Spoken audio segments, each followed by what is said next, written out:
నమస్తే, welcome to speed news.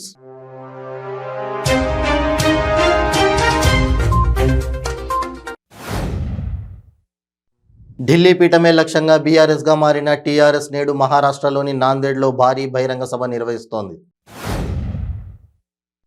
హాత్ సే హాత్ జోడో అభియాన్ కార్యక్రమాన్ని TPCC అధ్యక్షుడు రేవంత్ రెడ్డి ములుగు జిల్లాలోని తాడ్వాయి మండలం మేడారం సమ్మక్క సారలమ్మల సన్నిధానం నుంచి సోమవారం ప్రారంభించనున్నట్లు కాంగ్రెస్ రాష్ట్ర వ్యవహారాల ఇన్ఛార్జ్ మాణిక్రావు ఠాకరే తెలిపారు. కరీంనగర్లో 2 రోజుల క్రితం కిడ్నాప్కు గురైన చిన్నారుల కథ సుఖాంతమైంది. మహారాష్ట్ర నుంచి చిన్నారులు కరీంనగర్కు చేరుకున్నారు. అనంతరం ఆ చిన్నారులను వారి కుటుంబ సభ్యులకు పోలీసులు అప్పగించారు. ఆంధ్ర అధికారులు బంట్రోతులను మించిపోతున్నారని, కోర్టులు చివాట్లు పెడుతున్న సిగ్గు విడిచి జగన్కు ఊడిగం చేస్తున్నారని టీడీపీ నేత కొల్లు రవీందర్ విమర్శించారు. సాక్షాత్తు రాష్ట్ర చీఫ్ సెక్రటరీ ఒక మర్డర్ కేసులో సిబిఐ విచారిస్తున్న వ్యక్తి కోసం సిబిఐ విచారణ ఆఫీసు ముందు వెయిట్ చేసి అతన్ని పికప్ చేసుకున్నాడని ప్రజలు వెక్కిరిస్తున్నారని అన్నారు. భద్రాచలం ఐటీడీఏ కార్యాలయం ఎదుట గిరిజనులు మౌన పోరాటం చేశారు. తమకు న్యాయం చేయాలంటూ ఐటీడీఏ వద్ద మౌన పోరాటానికి దిగారు. మంచిర్యాల జిల్లా మందమర్రి రైల్వే స్టేషన్ యార్డు వద్ద యువకుడు అనుమానాస్పద స్థితిలో మృతి చెందాడు. ఆత్మహత్య లేదా ఎవరైనా హత్య చేశారా అన్న కోణంలో పోలీసులు దర్యాప్తు చేపట్టారు. మృతదేహాన్ని పోస్టుమార్టం నిమిత్తం ప్రభుత్వ ఆసుపత్రికి తరలించారు. కాంగ్రెస్ పార్టీ జగిత్యాల జిల్లా మెట్పల్లి పట్టణంలోని కాంగ్రెస్ పార్టీ కార్యాలయంలో టీపీసీసీ నేత జువ్వాడి కృష్ణారావు హాత్ సే హాత్ జోడో స్టిక్కర్స్ కరపత్రం ఆవిష్కరించారు. మోదీ ప్రభుత్వం వచ్చాక బడ్జెట్పై ప్రణాళిక ఏర్పాటు చేస్తున్నామని బీజేపీ రాష్ట్ర అధ్యక్షుడు సోము వీర్రాజు అన్నారు. బడ్జెట్పై ప్రణాళికతో ముందుకెళ్తున్నామని, అందుకే ఆర్థిక క్రమశిక్షణను అమలు చేస్తున్నామన్నారు. న్యాయవాది వృత్తి ఎంతో పవిత్రమైనదని, ఆ వృత్తిలో కొనసాగుతున్న న్యాయవాదులు న్యాయాన్ని కాపాడేందుకు చట్టాలపై పరిపూర్ణ అవగాహన కలిగి ఉండాలని, బాధితులకు న్యాయం చేసేందుకు కృషి చేయాలని హైకోర్టు న్యాయమూర్తులు జస్టిస్ ఆకుల వెంకట శేషసాయి, చికోటి మున్వేంద్రరాయ్, నైనాల జయసూర్య, సత్తి సుబ్బారెడ్డిలు అన్నారు.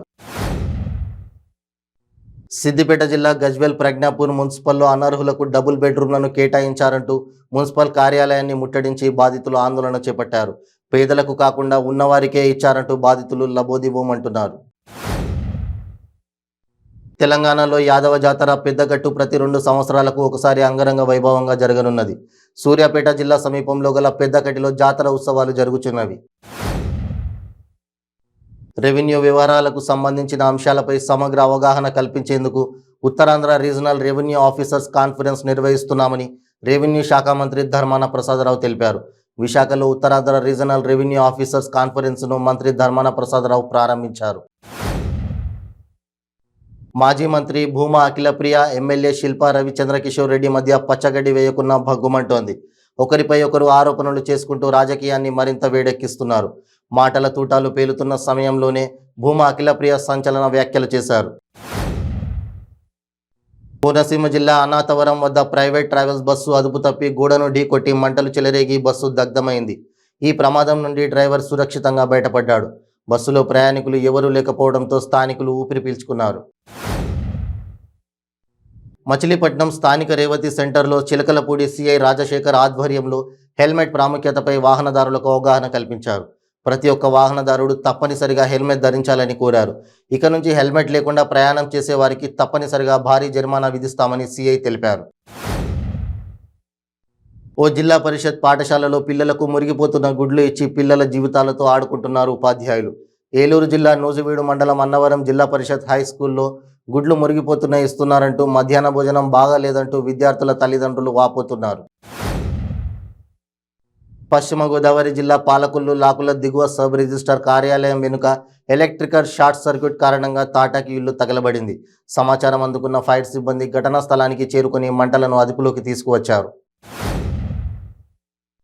హీరో మోటార్స్ యాజమాన్యం తిరుపతి జిల్లా పోలీసు శాఖకు 120 బైకులను వితరణగా అందించింది. కార్పొరేట్ సోషల్ రెస్పాన్సిబిలిటీలో భాగంగా హీరో మోటార్స్ అందించిన ఈ ద్విచక్ర వాహనాలను కలెక్టర్ వెంకటరమణారెడ్డి, ఎస్పీ పరమేశ్వర్ రెడ్డి స్వీకరించి పోలీసు సిబ్బందికి అందజేశారు. మొట్టమొదటిసారిగా విశాఖ బీచ్ రోడ్లో ఏయూ గ్రౌండ్లో ఏర్పాటు చేసిన అండర్ వాటర్ టన్నెల్ ఆక్వా ఎగ్జిబిషన్ను బదిరీ చిన్నారులు తిలకించి సందడి చేశారు. ఎంతగానో ఆకట్టుకున్న ఎగ్జిబిషన్ను వివిధ రకాలైన ఎంతో ఖరీదైన చేపలను కని విని ఎరుగని సముద్ర గర్భంలో కంటికి కనబడని వివిధ రకాల రంగులతో కూడిన మత్స్య సంపదను అండర్ వాటర్లో కనువిందు చేయడం చిన్నారులను మంత్రముగ్ధులను చేసింది.